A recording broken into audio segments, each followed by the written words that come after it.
नमस्कार दोस्तों, आप सभी का स्वागत है अपने इस YouTube चैनल इंजीनियर्स फ्रेंड पर। और आज है 13 नवंबर 2020 और 13 नवंबर 2020 से जुड़ी जितनी भी राष्ट्रीय एवं अंतर्राष्ट्रीय महत्वपूर्ण घटनाएं हैं उनको श्रृंखलाबद्ध तरीके से आपके सामने प्रस्तुत कर रहा हूं। तो स्टार्ट करते हैं आज का करंट अफेयर्स 13 नवंबर 2020। तो पहला जो पॉइंट है इसमें लोक सेवा प्रसारण दिवस के ऊपर है। ये क्वेश्चन आ सकता है कि कब मनाया जाता है, तो ये 12 नवंबर को मनाया जाता है। तो 12 नवंबर लोक सेवा प्रसारण दिवस। अब ये क्यों मनाया जाता है, इसका कारण क्या है कि सन 1947 में महात्मा गांधी जी ने नई दिल्ली आकाशवाणी से विस्थापित लोगों को संबोधित किया था। तो इसी के संदर्भ में लोक सेवा प्रसारण दिवस मनाया जाता है। अच्छा, 12 नवंबर को ही क्या है कि विश्व निमोनिया दिवस भी मनाया जाता है। तो इस टाइप से हमें 12 नवंबर से संबंधित लोक सेवा प्रसारण दिवस एवं विश्व निमोनिया दिवस हमें याद रखना है। नेक्स्ट पॉइंट देखते हैं। तो नेक्स्ट पॉइंट है गुजरात से संबंधित।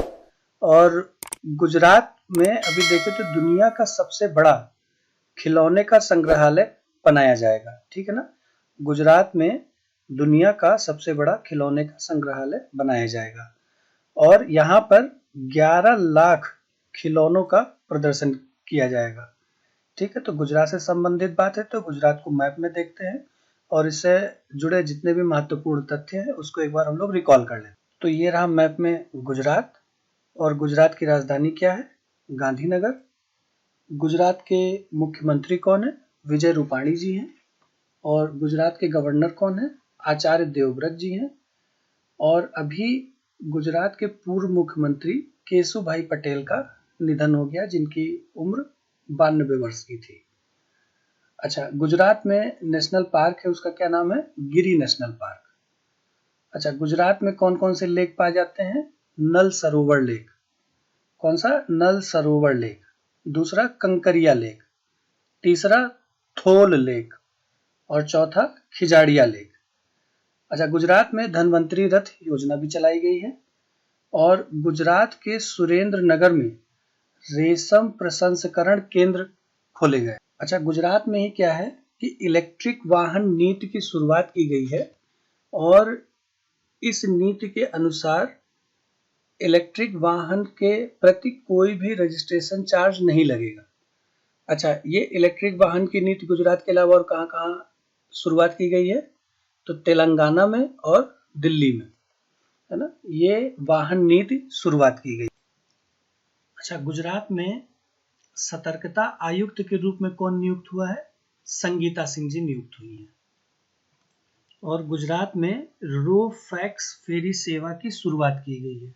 कौन सी सेवा, रो फैक्स फेरी सेवा। अच्छा, रो फैक्स फेरी सेवा कहाँ से कहाँ के बीच में है, तो एक जगह है हजीरा और दूसरा जगह है घोंघा। तो हजीरा कहाँ पर है, ये सूरत में है, और घोंघा कहाँ है, वो गुजरात के भावनगर में है।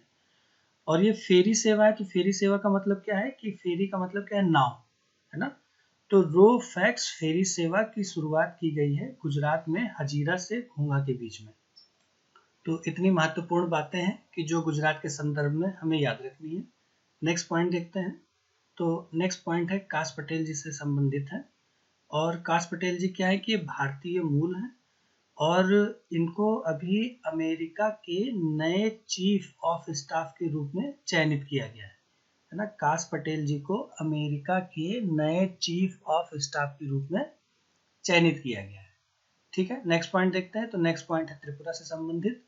तो त्रिपुरा में अभी क्या है कि प्रवासी पक्षियों के विशेष रूप से, है ना, प्रवासी पक्षियों में अगर देखें तो विशेष रूप से अमूर फाल्कन के शिकार के विरुद्ध चेतावनी जारी की गई है। ठीक है ना। तो त्रिपुरा में जो प्रवासी पक्षी आते हैं तो विशेष रूप से देखें तो अमूर फाल्कन है कि जिसके शिकार के विरुद्ध चेतावनी जारी की गई है।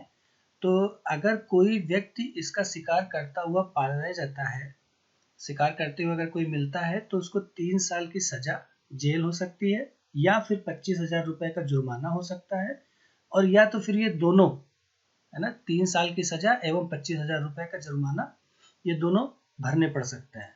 ठीक है, अब त्रिपुरा है तो त्रिपुरा को मैप में देखते हैं और इससे संबंधित जितने भी महत्वपूर्ण तथ्य हैं उसको एक बार हम लोग देख। तो ये मैप में रहा त्रिपुरा, और त्रिपुरा की राजधानी क्या है? अगरतला। त्रिपुरा के मुख्यमंत्री कौन है? विप्लव कुमार देव। कौन है मुख्यमंत्री? विप्लव कुमार देव। और त्रिपुरा के गवर्नर कौन है? रमेश वैश्य जी हैं। ठीक है ना। तो इतनी महत्वपूर्ण बातें हैं कि त्रिपुरा के संबंध में जो हमें याद रखनी है। मूव करते हैं नेक्स्ट पॉइंट की ओर। तो नेक्स्ट पॉइंट है हरियाणा से संबंधित, और हरियाणा में अभी एक विधेयक पारित हुआ है। कौन सा विधेयक है? राइट टू रिकॉल विधेयक। हरियाणा में एक विधेयक पारित हुआ है, राइट टू रिकॉल विधेयक। अब यह विधेयक क्या कि यह विधेयक सरपंचों के लिए है। यदि कार्य प्रणाली सरपंच की ठीक ना हो तो गांव के जो वासी है वो समयावधि के पूर्ण होने से पहले ही सरपंच को हटा सकते हैं। ठीक है। तो कौन सा विधेयक पारित हुआ? राइट टू रिकॉल विधेयक पारित हुआ है हरियाणा में।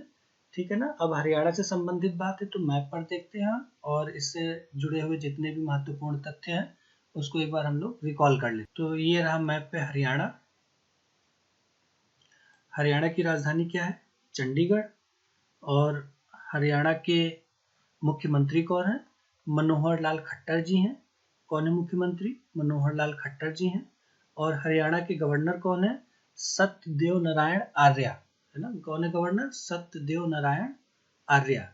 अच्छा, हरियाणा में डिजिटल भुगतान के लिए आशा पे वेब पोर्टल लॉन्च किया गया। ठीक है ना। डिजिटल भुगतान के लिए आशा पे वेब पोर्टल लॉन्च किया गया है। अच्छा, हरियाणा में हेल्प मी मोबाइल ऐप भी लॉन्च किया गया है। ठीक। अब हरियाणा में समाधान से विकास नामक वन टाइम सेटलमेंट योजना भी चलाई गई है। ठीक है। अब हरियाणा में ही डबल स्टेट कंटेनर सुरंग भी बनाई जा रही है। और हरियाणा में मेरा पानी मेरी विरासत योजना चलाई जा रही है। अच्छा, हरियाणा के विधानसभा में प्राइवेट नौकरियों में स्थानीय लोगों को 75% आरक्षण देने का बिल पास हुआ है। और हरियाणा में ही क्या है कि 1000 आयुष असिस्टेंट नियुक्त हुए हैं, 22 आयुष कोच यहाँ पे नियुक्त हुए हैं। और हरियाणा में कौन से मित्र मिलते हैं? तो हरियाणा में किसान मित्र हैं। तो ऐसे देखें तो अपने भारत में 3 मित्र हैं। एक है स्वास्थ्य मित्र जो कि राजस्थान में है, एक है आरोग्य मित्र जो आंध्र प्रदेश में है, और एक है किसान मित्र जो हरियाणा। तो इतनी महत्वपूर्ण बातें हैं कि जो हमें हरियाणा के संदर्भ में याद रखनी है। मूव करते हैं नेक्स्ट पॉइंट। तो नेक्स्ट पॉइंट है अंतरराष्ट्रीय बर्ड फेस्टिवल का आयोजन 2021 में जो होना है वो कहाँ होगा? ये गोरखपुर में होगा। ठीक है ना।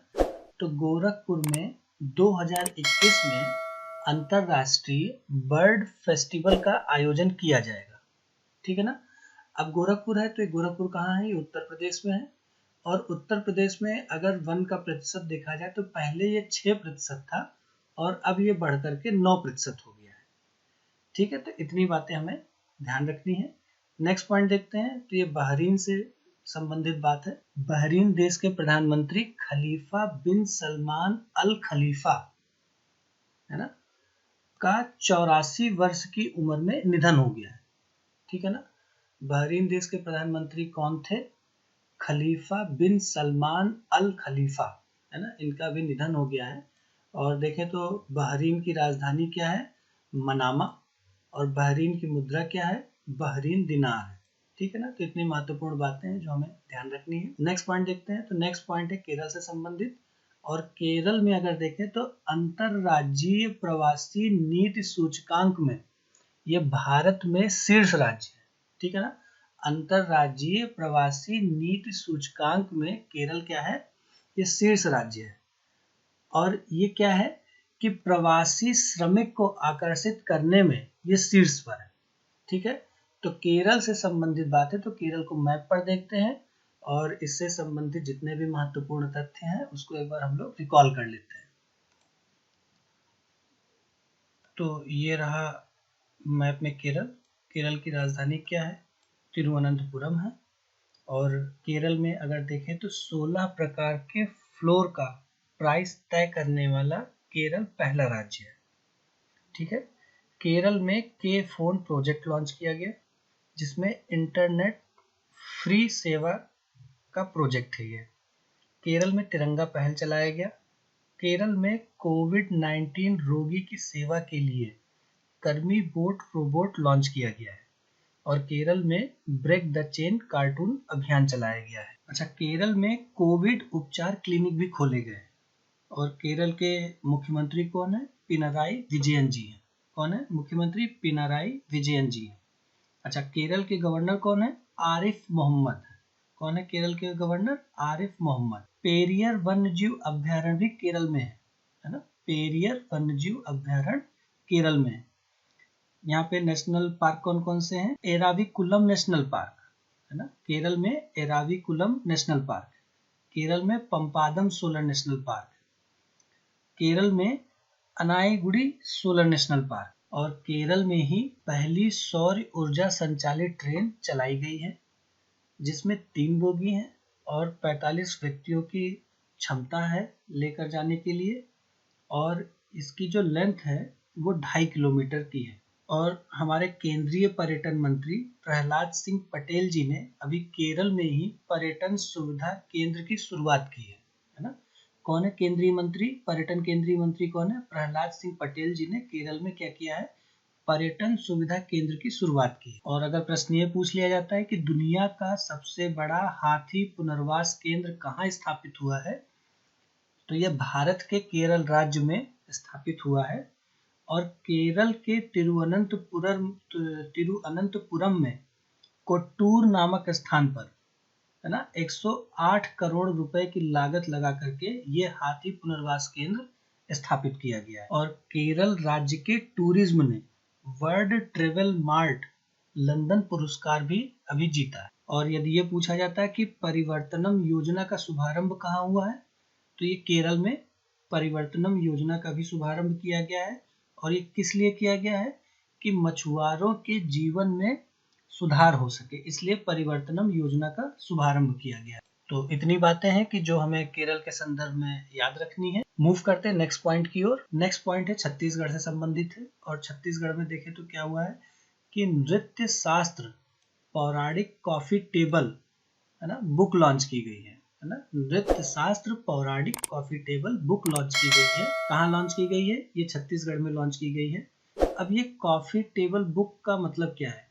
इसमें क्या है कि कॉफी टेबल बुक में ज्यादा से ज्यादा चित्र को प्रयोग में लाया गया है ना? लिखित तौर पे कम चीजें रखी गई हैं और चित्रात्मक इसका वर्णन ज्यादा किया गया है। ठीक है ना? तो मैप पर देखते हैं छत्तीसगढ़ और इससे संबंधित बातों को एक बार रिकॉल कर लेते हैं। तो ये रहा मैप पे छत्तीसगढ़। छत्तीसगढ़ की राजधानी रायपुर। छत्तीसगढ़ के मुख्यमंत्री कौन है? भूपेश बघेल जी हैं। कौन है मुख्यमंत्री? भूपेश बघेल जी हैं। और छत्तीसगढ़ के गवर्नर कौन है? अनुसुईया उइके है ना? कौन है गवर्नर? अनुसुईया उइके। और छत्तीसगढ़ में ही राजीव गांधी किसान न्याय योजना शुरू की। अच्छा, छत्तीसगढ़ से क्या है कि कर्क रेखा भी गुजरती है। तो भारत के 8 राज्यों से कर्क रेखा होकर गुजरती है। तो कौन कौन से वो राज्य हैं? एक है गुजरात, राजस्थान का कुछ पार्ट आता है, फिर मध्य प्रदेश, छत्तीसगढ़, झारखंड, पश्चिम बंगाल, त्रिपुरा, मिजोरम। तो इन 8 राज्यों से कर्क रेखा होकर गुजर। तो इतनी महत्वपूर्ण बातें हैं कि जो हमें छत्तीसगढ़ के संदर्भ में याद रखनी है। मूव करते हैं नेक्स्ट पॉइंट की। तो नेक्स्ट पॉइंट है भगत सिंह कोश्यारी जी से रिलेटेड, जो कि गवर्नर हैं कहाँ के? महाराष्ट्र के। तो इन्होंने माझी भिंत नामक पुस्तक का विमोचन किया है ना? तो ये पुस्तक हमें याद रखनी है, माझी भिंत। और हिंदी में देखें तो इसको क्या बोला जाता है? मेरी दीवार है ना?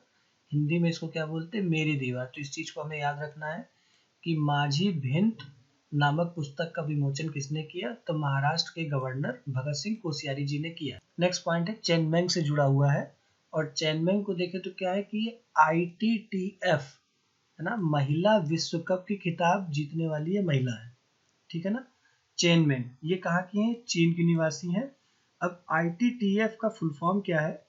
International table tennis federation. अभी इन्होंने इसका खिताब जीत लिया है। कौन जीता है? चेनमेंग ने जीता है। ठीक है ना? तो इस पॉइंट को हमें इस टाइप से याद रखना है। नेक्स्ट पॉइंट देखें तो ये उड़ीसा से संबंधित है। अब उड़ीसा से संबंधित है तो क्या है इसमें, तो उड़ीसा के मुख्यमंत्री ने स्वेच्छा समाधान मोबाइल ऐप लॉन्च किया है। ठीक है ना, उड़ीसा के मुख्यमंत्री ने स्वेच्छा समाधान मोबाइल ऐप लॉन्च किया है और उड़ीसा में गरिमा नामक नई योजना शुरू की गई है। अब उड़ीसा से संबंधित बात है तो उड़ीसा को मैप पर देखते हैं और इससे संबंधित जितने भी महत्वपूर्ण तथ्य हैं उसको एक बार हम लोग रिकॉल कर लें। तो ये रहा मैप पे उड़ीसा, और उड़ीसा की राजधानी भुवनेश्वर, और उड़ीसा के मुख्यमंत्री नवीन पटनायक जी हैं, और उड़ीसा के गवर्नर गणेशी लाल जी हैं। और उड़ीसा में नवीन पटनायक जी ने अभी सुमंगल वेब पोर्टल है ना लॉन्च किया है। ये किस चीज के लिए है, अंतरजातीय शादी को बढ़ावा देने के लिए। ठीक है ना। अच्छा, उड़ीसा में कौन कौन से नेशनल पार्क हैं, एक है सतकोसिया नेशनल पार्क, एक है गहिरमठ नेशनल पार्क और एक है सिमलीपाल नेशनल पार्क। ठीक है। अच्छा, उड़ीसा में ही एक वेलर द्वीप है जिसका नाम चेंज होकर के अब क्या हो गया है, एपीजे अब्दुल कलाम द्वीप हो गया है। अच्छा, उड़ीसा में भी क्या है कि चिल्का लेक पाया जाता है। ठीक है। और उड़ीसा में कौन कौन से उत्सव मनाए जाते हैं, एक है नुआखाई उत्सव है ना, और दूसरा है चैत्र चात्रा उत्सव। ठीक है ना। और उड़ीसा में state board for wild life का पुनर्गठन हुआ और उड़ीसा में ही पिनाका रॉकेट प्रणाली के उन्नत संस्करण का परीक्षण भी किया गया है। और उड़ीसा का प्राचीन नाम देखें तो क्या है, कलिंग के नाम से इसको बुलाया जाता था। और उड़ीसा में संयुक्त कोस्टल सुरक्षा अभियान, क्या नाम है उसका, सागर कवच है ना, सागर कवच का भी आरंभ कहाँ हुआ है, ये भी उड़ीसा में हुआ है। और उड़ीसा में ही 24 मेगावाट की जल विद्युत परियोजना का भी उद्घाटन हुआ है। तो इतनी महत्वपूर्ण बातें हैं उड़ीसा के संबंध में, इन्हें हमें ध्यान रखना है। मूव करते हैं नेक्स्ट पॉइंट की ओर। नेक्स्ट पॉइंट है मुंबई से संबंधित है। अब मुंबई से संबंधित क्या है कि भारतीय नौसेना ने 5वीं स्कॉर्पिन पनडुब्बी वजीर का जलावरण किया है ना। भारतीय नौसेना ने 5वीं स्कॉर्पिन पनडुब्बी वजीर का जलावरण किया है और ये कहाँ पर हुआ है, ये दक्षिण मुंबई के मझगांव पोर्ट पर हुआ है। ठीक है ना। अच्छा, नौसेना है तो नेवी के हमारे प्रमुख कौन है, एडमिरल करमवीर सिंह है ना, कौन है, एडमिरल करमवीर सिंह है। ठीक है ना। तो इतनी बातें हमें ध्यान रखनी है। नेक्स्ट पॉइंट है आंध्र प्रदेश से संबंधित। अब आंध्र प्रदेश से संबंधित इसमें क्या है कि आंध्र प्रदेश में ब्यूरो ऑफ एनर्जी एफिशिएंसी द्वारा गो इलेक्ट्रिक अभियान शुरू किया गया। ठीक है। आंध्र प्रदेश में ब्यूरो ऑफ एनर्जी एफिशिएंसी द्वारा गो इलेक्ट्रिक अभियान की शुरुआत की गई है। ठीक है। तो अब देखते हैं पुरानी पहेली का उत्तर। तो पुरानी पहेली में हमने आपसे प्रश्न पूछा था कि विदेशी मुद्रा भंडारण में कौन सा देश शीर्ष पर है, तो इसका उत्तर है जापान। और भारत किस नंबर पर आता है, ये चौथे नंबर पर आता है। ठीक है ना। दूसरा प्रश्न था मिस यूनिवर्स ऑस्ट्रेलिया का खिताब किसने जीता, तो मिस यूनिवर्स ऑस्ट्रेलिया का खिताब जीतने वाली जो महिला है उनका नाम है आलिया थाटिया। ठीक है। अब आज की पहेली, पहला क्वेश्चन है कि Tata literature life time achievement award किसको मिला, ये पहला प्रश्न है। और दूसरा प्रश्न है कि डीडीसीए कोषा अध्यक्ष कौन चुना गया। ठीक है। तो इन प्रश्न का, इस पहेली का उत्तर आप हमें कमेंट सेक्शन में दीजिए। और ये आज का हमारा करंट अफेयर्स था। अगर ये वीडियो आपको अच्छी लगती है तो लाइक करें, सब्सक्राइब करें और शेयर करें। ठीक है। मिलते हैं नेक्स्ट वीडियो में। धन्यवाद।